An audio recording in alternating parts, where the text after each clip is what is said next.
दोस्तों आज की वीडियो में बात करने वाले हैं दोस्तों, जो हमारे पास सीआरजो स्टील होता है वह दोस्तों कहाँ यूज होता है।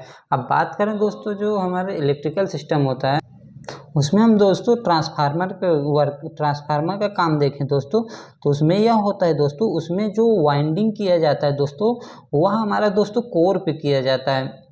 जो हमारा ट्रांसफार्मर की वाइंडिंग होती है, वो ट्रांसफार्मर की वाइंडिंग मतलब देख सकते हैं दोस्तों, एक में प्राइमरी वाइंडिंग होती है तथा एक में सेकेंडरी वाइंडिंग होती है। वह दोस्तों किस मटेरियल पे किया जाता है, वही होता है दोस्तों सीआरजू स्टील मटेरियल का यूज किया जाता है। अगर बात करें दोस्तों ट्रांसफार्मर का वर्किंग की बात करें, तो जैसे कि जानते ही होंगे दोस्तों, इसका काम होता है वोल्टेज लेवल को एक लेवल से दूसरे लेवल में चेंज करना। इसमें यही वर्किंग होता है दोस्तों, या फैराडे के इलेक्ट्रोमैग्नेटिक इंडक्शन पर काम करता है दोस्तों। क्योंकि अगर बात करें दोस्तों कि इसमें जो प्राइमरी में सप्लाई देंगे तो सेकेंडरी में फ्लक्स कट होता है, तो जो सेकेंडरी वाइंडिंग होता है वो प्राइमरी के फ्लक्स को कट करती है, जिससे हमारा करंट को फ्लो होता है। तथा यह बात करें दोस्तों, यह इलेक्ट्रिकली कनेक्ट नहीं होती है, मतलब यह इलेक्ट्रिकली कनेक्ट नहीं होते तथा यह मैग्नेटिकली कनेक्ट होते हैं। मैग्नेटिकली कनेक्ट होकर दोस्तों हम सप्लाई को कन्वर्ट करते हैं, मतलब प्राइमरी से सेकेंडरी में चेंज करते हैं। अब बात करें दोस्तों, जो हमारा जो वाइंडिंग होता है दोस्तों, वह वाइंडिंग जिस मेटल पे लगा होता है वह दोस्तों होता है सीआरजीओ स्टील, मतलब cold rolled grain oriented steel.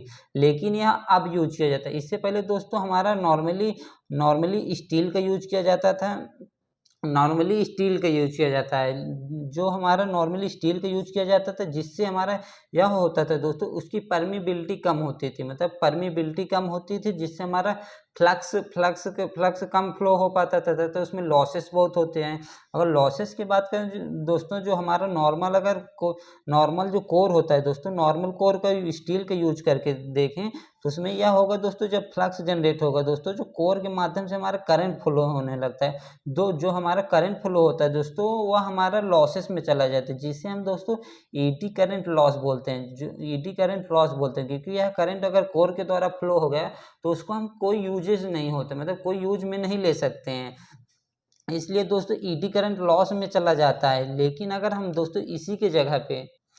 दोस्तों अगर इसी के जगह पे हम दोस्तों इसमें सीआरजू स्टील का यूज करके कोर को बनाया जाए दोस्तों, तो उसमें हमारा दोस्तों मैक्सिमम जो है दोस्तों, मैक्सिमम उसमें परमेबिलिटी होती है। परमेबिलिटी का मतलब यह होता है दोस्तों, परमेबिलिटी का डिफिनेशन यही होता है कि दोस्तों कि मैक्सिमम मतलब दोस्तों मैक्सिमम फ्लक्स को फ्लो होने दे, मैक्सिमम फ्लक्स को फ्लो होने दे। इसी का अपोजिट आपने वर्ड सुना होगा दोस्तों, रिलैक्टेंस का मतलब होता है दोस्तों, जो हमारा मैग्नेटिक फ्लक्स होता है उसको अपोज करता है, मैग्नेटिक फ्लक्स अपोज करता है। इसलिए जो सीआरजू स्टील होता है दोस्तों, सीआरजू स्टील के यहाँ प्रॉपर्टी होता है दोस्तों कि इसमें जो इसका जो हो परमेबिलिटी होता है दोस्तों, परमेबिलिटी होता है दोस्तों, वह हमारा हाई रहता है। लेकिन अगर इसका रिलैक्टेंस की बात करें दोस्तों, जो रिलैक्टेंस हमारा होगा तो दोस्तों वह हमारा कम होगा, रिलैक्टेंस कम होता है।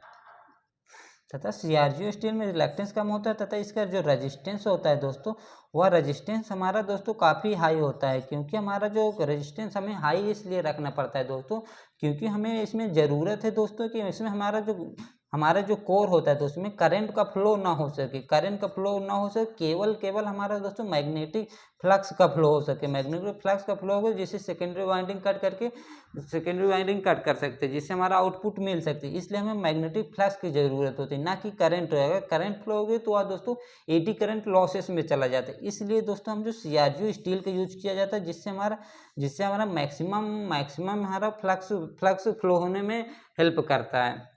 अब बात करें दोस्तों, जो ईडी करंट लॉस हो गया दोस्तों, ईडी करंट लॉस हमारा अगर सीआरजू स्टील का यूज करते हैं तब भी हमारा कुछ न कुछ मात्रा में करंट फ्लो होने लगता है। इसीलिए दोस्तों सीआरजू स्टील को भी इसको छुटकारा, मतलब लॉसेस से छुटकारा पाने के लिए दोस्तों इसमें यह किया जाता है कि इसमें हमारे पतली स्ट्रिप में यूज किया जाता है। मतलब हमारे दोस्तों जो कोर होता है दोस्तों, उसमें पतली स्ट्रिप में हम इसे कट कर देते हैं, ना कि हमारा एक पीस करके पतली स्ट्रिप में हम इसका यूज कर लेते हैं।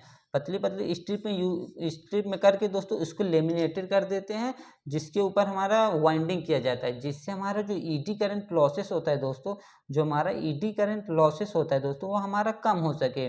मतलब ईडी करंट लॉसेस को मिनिमाइज करने के लिए दोस्तों उसको पतली पतली स्ट्रिप में किया जाता है, मतलब सीआरजी स्टील को पतली पतली स्ट्रिप में काट के उसकी लेमिनेशन चढ़ा के तब हमारा उसके ऊपर प्राइमरी तथा सेकेंडरी वाइंडिंग को करते हैं। अब इस तरह देख सकते हैं दोस्तों कुछ सीआरजी स्टील के हमारे कई फायदे होंगे, जिससे हमारा एडी करंट लॉसेस कम होगा, जिससे हमारा दोस्तों अगर ट्रांसफार्मर में लॉसेस देखें तो कोर लॉस कम हो जाता है, क्योंकि कोर लॉस में ही देखें जाए तो एडी करंट लॉस आता है। अगर देखिए इसी के एडवांटेज की बात करें दोस्तों, इसके कई एडवांटेज हमारे पास आ जाते हैं। अगर फर्स्ट देखें दोस्तों तो यह हमारा कोर लॉस को कम करता है, जैसे कि आपने देख चुका है कोर लॉस को कम कर सकता है। तथा इसमें यह भी देखते हैं दोस्तों, इसमें ये हमारा पॉइंट रहता है, इसमें जो हाई मैग्नेटिक परमिबिलिटी देता है, मतलब हाई मैग्नेटिक परमिबिलिटी देता है। तथा इसमें देखें जो फ्लक्स होता है दोस्तों, तो फ्लक्स की डिमांड को बढ़ाता है, फ्लक्स जो हमारा होता है फ्लक्स मैक्सिमम फ्लक्स को फ्लो होने देता है। तथा इसमें नेक्स्ट पॉइंट आता है दोस्तों, यह वोल्टेज रेगुलेशन को भी इम्प्रूव करता है, मतलब वोल्टेज रेगुलेशन को भी इम्प्रूवमेंट करता है। इस तरह देख सकते हैं दोस्तों जो हमारा सीआरजी स्टील है, इसका यूज करने से हमें ट्रांसफार्मर में कई तरह के फायदे होते हैं दोस्तों। इस तरह का आपने आज की वीडियो में देखा दोस्तों सीआरजी स्टील का ट्रांसफार्मर के कोर में क्यों यूज किया जाता है, इसका मेन इंपॉर्टेंट क्वेश्चन इंटरव्यू में पूछा जाता है, जो आप बता सकते हैं दोस्तों। ऐसे ही मिलते हैं नेक्स्ट वीडियो में, बने रहिए। Thank you.